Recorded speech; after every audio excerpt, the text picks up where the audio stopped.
一个人，一只手机，没有团队，没有 AI 代劳，647天，每天上传1支60秒的影片。现在这个账号一天有1200万的观看。You said you shot this all by yourself, edited it all by yourself. You were a one-man team. Still.And that's still true. 更疯狂的是，这个账号开始的时候是一个失败的实验，前30天几乎没有人看。如果是你，你会撑到第几天放弃？今天这支影片我找了一段超过1小时的访谈，主角是 Pavlin， 一个本来就有200万订阅长片频道的创造者，但是他做的这个短影音的账号，现在订阅数已经超过了他近10几年的旧频道了。我把整段访谈拆开来看，挑出几个我认为每个想做短影的人都应该听遍的片段，一起拆给你看。House Grayson 这频道专门拆解 YouTube 流量以及变现逻辑。如果你想频道当成事业来做，一定要记得订阅。我也准备了一份 YouTube 新手成功宝典，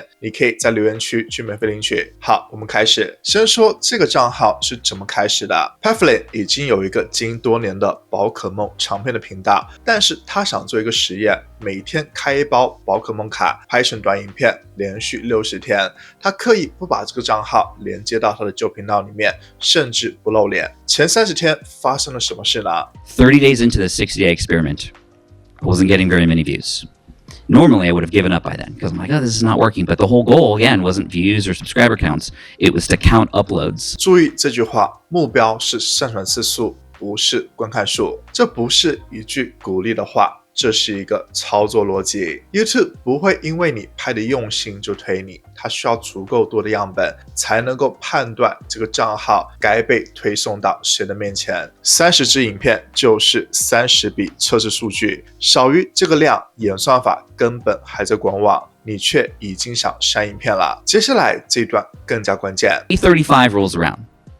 One of those videos hit 750,000 views. Kind of just...I mean, it wasn't like anything drastic that I changed. It just so happened to catch that day. And it did incorporate those changes that I made previously. It was done in a card shop. And I, started to get familiar with getting quicker to the hook and retaining people.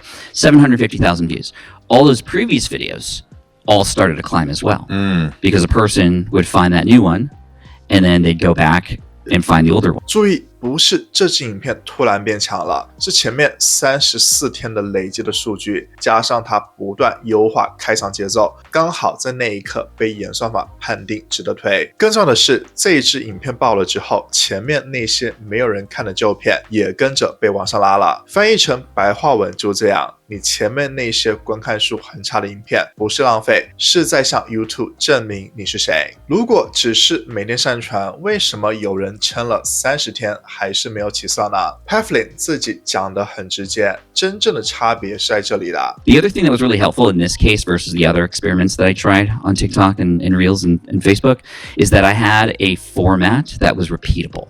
I had a structure and I made it episodic.And that is the secret. The secret is in the series. 很多创作者搞错了订阅的本质。观众按赞是因为喜欢这一支，观众订阅是因为他们想要去知道明天会发生什么。如果你的内容每一支都长得不一样，今天分享生活，明天评论时事，后天又教学知识，观众没有理由去订阅你，因为他不知道订阅了之后会得到什么。这也是为什么他提到了那个练习公众演讲的案例特别有效。 For example, I know somebody who's teaching people how to public speak. So he's got students of his recording themselves daily, talking to the camera. And the hook is day 1 of speaking or of trying to learn how to be a public speaker without any filler words. Day 2, day 3. And it gives you something to look back on to see like... And is he the speaker or he's got videos of his students? He's the speaker. Oh, okay. But he's got his students there and then he gives a tip at the end, right? Whereas traditionally a person who is maybe teaching that would start a video by saying, hey, my name is so-and-so, I'm a professional speaker and I'm going to give you a tip on how to be a better public speaker and remove filler words. And then they go, like by then people are gone. Start the video in the middle of the story. That is the big secret with educational content. Don't set it up, just go right into it. So already you're seeing somebody going through a transformation and maybe struggling because it's in the early days. Or, especially with that hook, it's like, well, let me see, are you going to add any filler words today? I don't know. Yeah. So now I'm stuck and I'm going to stick till the end because I'm going to see if this person's doing what they say they're going to do And then the educator comes in at the end and says, oh, you did a good job with those kinds of things, right? So that's a really cool way to feature a student to then come in with some education in the middle of a story that builds. 不是老师站着上课，是学生对着镜头练习。第一天、第二天、第三天，老师最后才会给出建议。观众看的不是教学，是一个人正在改变的过程，你忍不住想要去知道他做到了吗？如果你现在频道内容是五花八门的，这就是你卡关的一个真正原因，不是更新频率不够，是演算法和观众都搞不清楚订阅了你之后明天会看到什么。这个问题我猜很多人也在想，如果你已经有一个经营很久但是内容很杂的频道，现在想转一个明确方向，该开新的账号还是硬转旧的账号呢？ From everything you've just told me, it would be a new channel 100%. You can reference this new account on your existing platforms, right? For those who within that group are interested in that. And I think that's the way to go about it. The major thing to think about here is from the audience's perspective and how, like, you can just replace the word algorithm with audience. Would the audience be confused if you talked about all these kinds of things, especially when it comes to growth? You can't expect a person to go in and start to like read your history and look at everything, right? They're just seeing what's popping up now. 把演算法换成另外一个词，观众。观众他不会去翻你过去3年的影片历史，他们只看到现在跳出来的这一支。如果你的旧频道里面是大杂烩，突然冒出一支完全不同主题的影片，观众就会困惑，演算法也会不知道应该把你归类在哪里，该推给谁。新频道给你的是一个干净的起点，让系统重新认识你一次。每天上传做系列，这是骨架，但是真正让人停下滑动的是前3秒。Hook is everything. Okay. I mean, it's the most important thing. How do you define hook? Attention-grabbing moment. Because it's not just what you say. It's not like a hook is necessarily a sentence, although it's No, part a of hook it. could be what you see or what's happening or some interesting kind of part of the middle of the story that then you kind of go, well, here's how I got here. 他举了一个卖 Canva 教学的创造者例子。 He's a Canva designer. He started a series. It was like, bet you didn't know you could do this on Canva. And it just starts with him showing, bet you didn't know you could do this on Canva. It takes 2 seconds, which opens up a question like, bet you didn't know what? After starting that series in our challenge, he's getting an average of about 150,000 views per video. Some of them have gotten millions, right? Because sometimes you get the longer. And every video starts the same. You scroll through, it's just like, bet you didn't, bet you didn't, bet you didn't, bet. It's the same hook every time. But the education comes after that. And it's masterful. It's great. And now he's getting clients, and now Canva knows who he is. And it's like all this stuff is happening as a result of that. Right? It's just removing the complication, not just in production and what to film, but for the consumption.